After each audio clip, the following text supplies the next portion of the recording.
Despite a break in the rain and dampness, anticipate more light showers for the morning commute tomorrow and even lingering into the early afternoon. Notice that rain chance up to 60% by 9 a.m. tomorrow, and that even lasts through the noon hour and then tapers off by mid-afternoon. Here's a look at the futurecast. And as usual, the friendly reminder, this is far from perfect, but I do think it illustrates pretty nicely how light the rain is going to be and how the main swath of it's going to move through just after the morning commute tomorrow, through noon, the early afternoon, and then as we get into sunset, the sky's actually going to start to clear a little bit. Overall accumulations will be very limited. I mean, we're talking probably a few hundredths of an inch again. If you're lucky, you could squeeze out 1 to 2/10 of an inch. 43 in the morning, only 50 for the high temperature, so pretty much in the 40s all day long. Big changes, though, by the weekend. A lot of sunshine, afternoons near 70, and notice for the marathon, Sunday morning sunrise, 50 degrees. By noon, we'll be in the 60s. Also, you'll notice a bit of a north wind at 15 to 20 miles per hour. That may impact some of the marathon runners on Sunday. Then very quiet next week, temperatures bouncing from the 60s to 70s. An unexpected pardon today. President Donald Trump announcing he will pardon Democratic Congressman Henry Cuellar and his wife.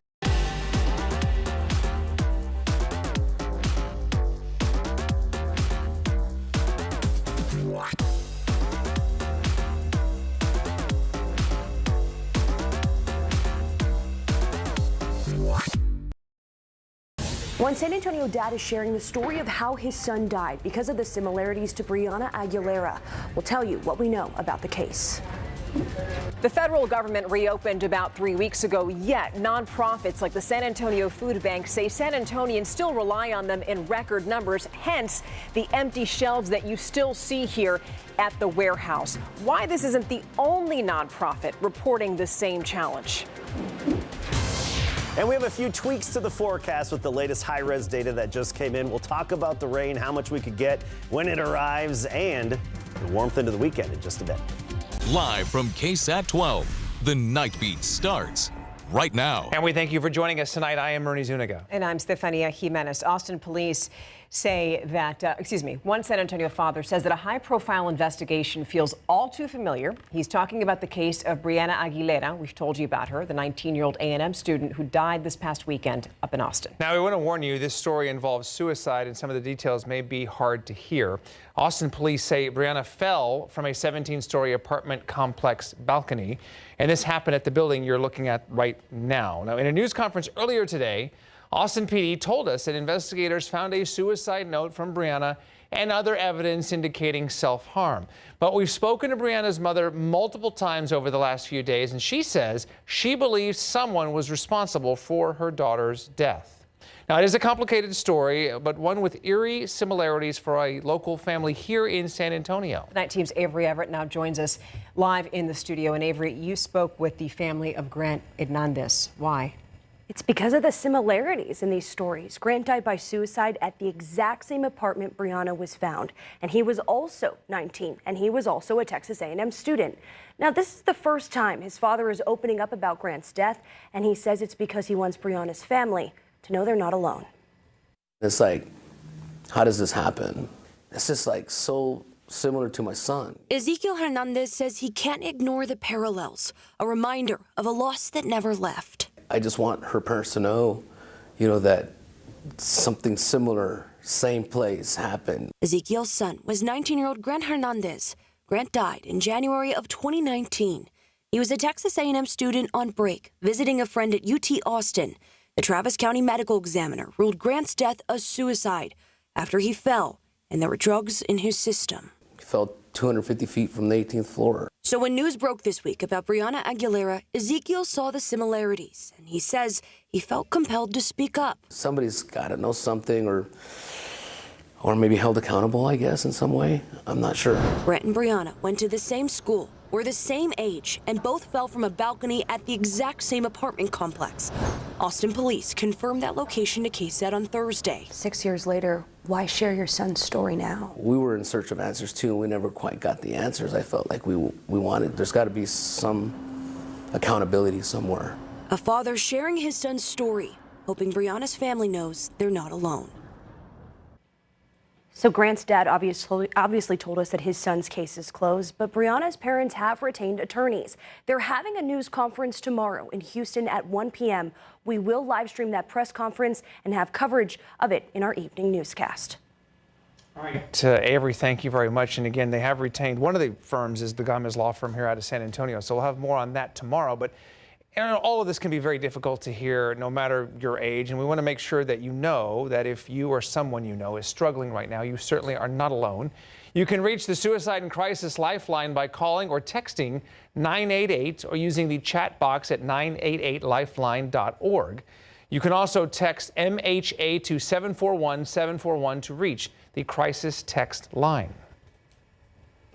Now we have some big news regarding the deadly hill country flooding from July. So earlier this evening, the Kerrville Police Department announced that it's going to release all of the 911 calls from July 4th in their entirety without any redactions. Our Zaria Oates is now live in Kerrville, anticipating the release of those records. Zaria, what are you hearing? Right now, we still don't have any new 911 calls, despite the Kerrville Police Department saying that those would be released tonight. We did try to go into the Kerrville Police Department once we got here around 9:30 this afternoon, this evening, really. We went to their old police station. They moved to a new police station today, so we're here at that new location, and the door was locked. We weren't able to get in. We weren't able to ask anyone questions. But what we do know is that those calls that we received back in August from an open records request we placed then, we were initially told that there were 380 calls placed to 911. Now we're learning that there were 435 calls placed, and that first call was made at 2:52 a.m. Over the next 6 hours, more than 400 calls to 911 were placed on July 4th.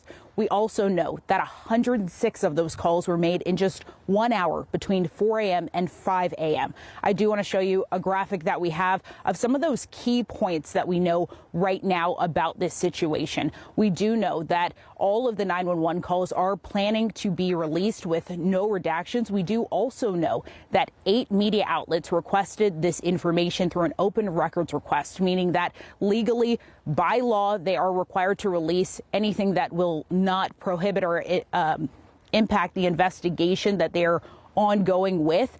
We also know that Ingram ISD sent out a statement to families because of just how important but also graphic some of these calls might be once they are released. We at KSAT are being very diligent and going through this information once we do receive them, and will not release them in a full capacity. But Ingram ISD is warning parents to speak with their children, to be aware of what media their children are consuming, so that they're not traumatized or seeing or hearing some of those calls that were placed to 911 on July 4th. We are still monitoring this situation. We're trying to see if maybe we can get some of these calls into our newsroom this evening tonight and upload that information to KSAT.com. But as we learn more, as we continue reaching out to authorities, whether that's Kerrville Police Department or the Kerr County Sheriff's Office, we'll bring that information to you as soon as we have it. Live in Kerrville, I'm Zaria Oates, KSAT 12 News. Zaria, thank you so much for that. Looking right there at the temperature, 47 degrees. But the one thing we're watching out for is possible rain tomorrow morning. Yeah, and I don't really think it's going to be very problematic and not as prevalent as what we had earlier today. But there will be some pockets of light rain to start the day tomorrow and for the morning commute. Now, I tweaked the forecast a little bit with the latest info that just came in. And take a look at our rain chances. I throttled them back just a smidge from 60% down to 40%. I just don't think we're going to have as much coverage as previously anticipated. A lot of the energy seems to be sliding a little bit closer to the Gulf coastline. Still, for the morning commute, anticipate a few hit or miss light showers, widely separated, basically is the best way of putting it, just scattered across south central Texas. And you look at Authority radar over the past hour, and you know what it looked like was that some showers could have been headed our way.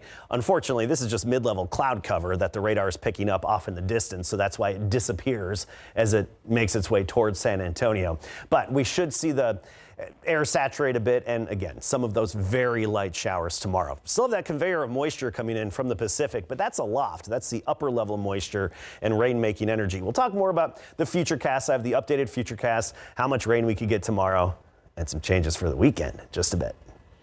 All right, Appreciate that. KSAT is working to get more information about a man who died by suicide earlier today in the parking lot of the Veterans Hospital at the medical center. So we're talking about this because something similar happened back in April. If you remember, that's when a veteran shot and killed himself in front of the same Audie L. Murphy Memorial Veterans Hospital. So typically, you know that we don't report on suicides at KSAT, but we are in this case because it happened in a high traffic area under similar circumstances as the death in April. So right now we're working to confirm the military status of the person who died today. Now, a spokesperson with the South Texas Veterans Healthcare System says the medical center remains open and secure.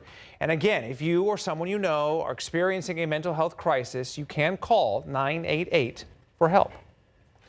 Well, tonight we know more about last month's federal raid at a Northside club where more than 140 people were taken into custody. At about 4:30 earlier this afternoon, the Texas Department of Public Safety sent us a portion of a report detailing what happened. According to these records, agents found cocaine, ecstasy, marijuana, cash, and 3 handguns at that raid. Last week, federal agents said 51 of the people had links to the Tren de Aragua gang. The warrant says several of those suspected gang members were believed to be selling drugs at the club. More trouble for the teen accused of accidentally shooting and killing his 8-year-old brother this summer. If you remember, the 13-year-old had been handling a gun with friends in July when it went off. It hit his brother, Daniel Cáceres, who died, that little boy. The teen was charged with manslaughter for that, but today he was back in court for violating 2 conditions of his release. And Judge William Cruz Shaw did not hold back. From your first time coming to this court and seeing you now, you're trying to harden up.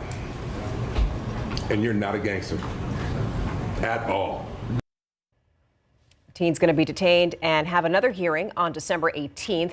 And as for the manslaughter case, a hearing is expected on that next month.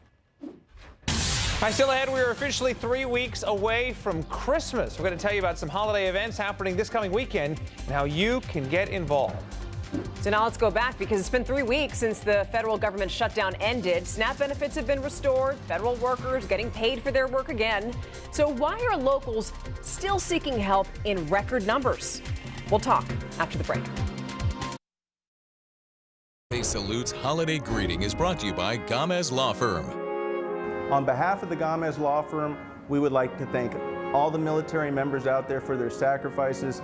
Thank you for protecting our freedoms. And Merry Christmas, everyone.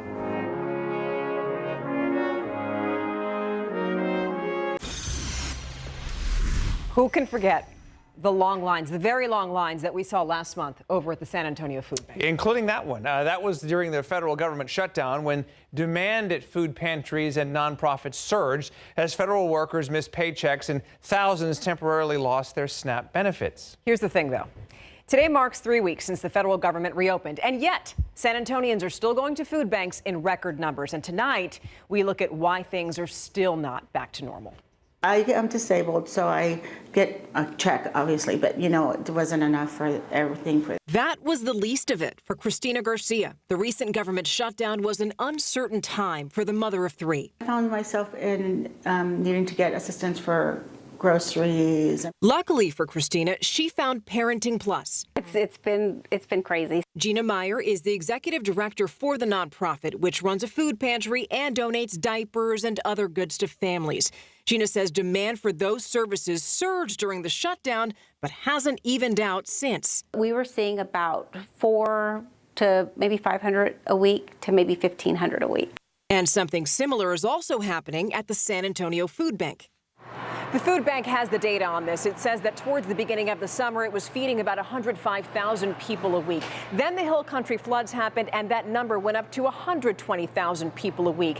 And then the federal government shut down, and at its peak, it was feeding 170,000 people every week. But even now, those numbers haven't gone down to what they were before the shutdown. We're probably in the 145, 150,000 people a week that are coming. We would estimate that maybe in January we might see a little bit more relief, but the fact is the water rises, the need rises, and then it slowly goes down and oftentimes doesn't go back to that initial watermark.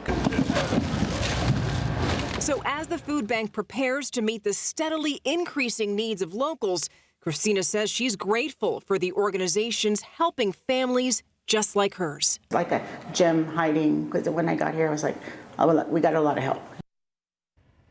Yeah, if you noticed, we had a QR code up on the screen. You see it there during this last story. It directs you to our website, where we also have the story along with links for you to donate to the food bank and also Parenting Plus, two organizations that have really come through for San Antonians in their time of need. Very good.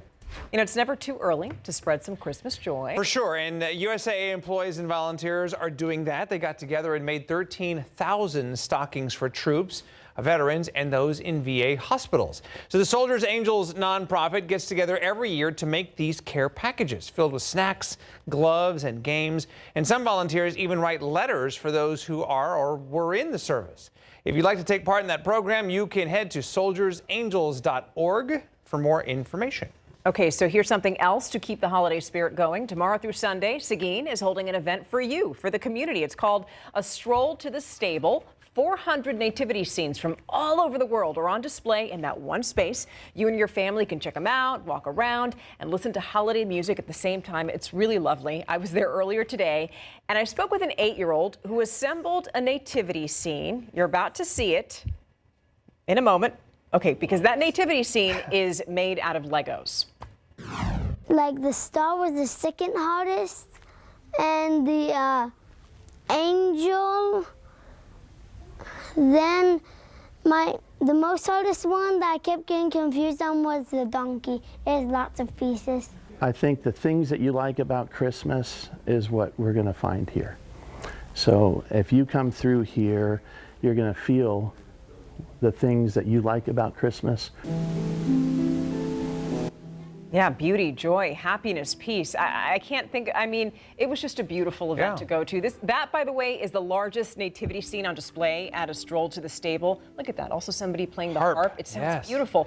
The city of Seguin, local churches, they work together to make this all happen. It's free. It's happening at the Nolte Building at 101 East Nolte in Seguin through Sunday afternoon. So different hours tomorrow, Saturday, Sunday. We have all that information on our website. All you have to do is look for the story and you'll get all that information right there. And keep up the good work, Jace Johnson. Yes. Awesome. He told me he worked 3 days to put that nativity scene together. Wow. Yeah. Good for him. That's dedication, too. And, Great. you know, another thing, you know, ICE is going on at the They had the Hill Country High. Yeah, Hill Country. Yes, High Hill Country. And so at ICE, one of my favorite parts at the end is they typically have the ice sculptures nativity at the very end. Nice. I always love that part of it. Yeah. It's it's huge, right? Amazing.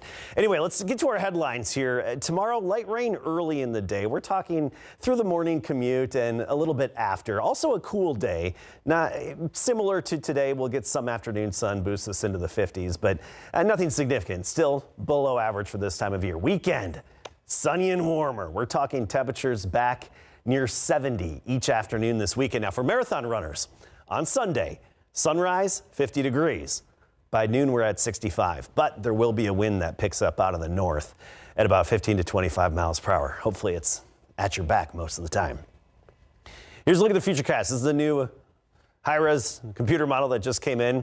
And I know it shows a decent amount of shower activity streaming across the area. Just keep in mind, it's going to be very, very light. So not everybody is going to be noticing it even as it's moving through. But widely separated light showers through the morning commute.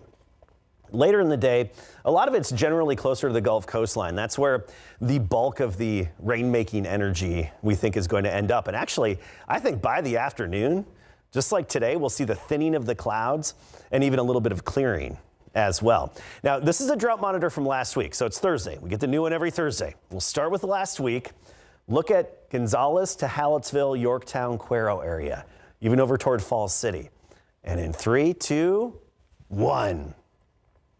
There's that improvement. Yeah, some good rain over the past several days, over the past week really helped get rid of some of the extreme drought. Still, we have a ways to go. Yes, we do. We have a ways to go, I know. And we'll take every drop we can get. I just don't think we'll get much out of the light sprinkles tomorrow. A few hundredths of an inch. That's about it. You'd be lucky and fortunate to get a 1/10 of an inch. Temperature-wise, still some winter air out there, and especially up in Canada. Now, the core of that cold air will be dropping southward. It's just the core of that cold air is going to stay out of Texas. We're actually going to get clipped by 3 cold fronts. You're just not going to notice them much. No significant changes over the next 7 to 10 days. So notice our high temperature trend. 53 tomorrow, but then 70 this weekend, 60s most of next week, even 74 by next Thursday. Today, 57 was our high. That was at 1 a.m. Then the temperatures dropped. A chill tomorrow morning, near 40 degrees at sunrise, 48 at noon. Then with a little bit of sun tomorrow afternoon, making it to 53. And honestly, if the clouds clear a little earlier than anticipated, we could very well get well into the 50s. Notice this weekend, back to sunny, warmer conditions, but tomorrow's our last chance for rain. We'll be back with sports in just a bit.